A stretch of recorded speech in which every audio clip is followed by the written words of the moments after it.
పెద్దిరెడ్డి రామచంద్రారెడ్డి కొడుకు మిథున్ రెడ్డి నన్ను house arrest చేశారు, నన్ను ప్రజల దగ్గరికి వెళ్ళనివ్వట్లేదు అని చెప్పి మీడియా ముందు మాట్లాడుతున్నాడు. అసలు ప్రజలు నిన్ను యాక్సెప్ట్ చేయాలి కదా.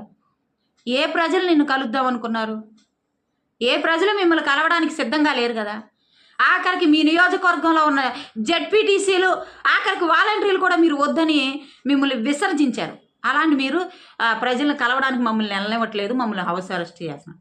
బాబు, చంద్రబాబు నాయుడు గారే కానీ, నారా లోకేష్ గారే కానీ, నాయకులే కానీ ఎవ్వరూ కూడా ఖాళీగా లేరు. ఎందుకంటే చంద్రబాబు నాయుడు గారు ఒక పని రాక్షసుడు అని ఒక మంచి పేరు ఉంది ఆయనకి. ఎందుకంటే వచ్చిన దగ్గర నుంచి కూడా ఎమ్మెల్యేలని, మంత్రుల్ని, ఆఖరికి చిన్న కార్యకర్తతో సహా పరుగులు ఎత్తించి ప్రజలకు సేవ చేపిస్తాడు.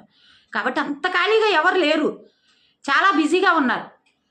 అందులోనూ నిన్న ఫంక్షన్లు ఇచ్చే హడావుడిలో ఉన్నారు. ఆయనే 5ంటికి లేచి ఫంక్షన్లు ఇవ్వడానికి ఆయనే పెద్ద వాలంటరీలాగా వెళ్ళాడు. ఇక మాలాంటి వాళ్ళం ఏ రేంజ్లో పరిగెత్తాలో ఆలోచించు.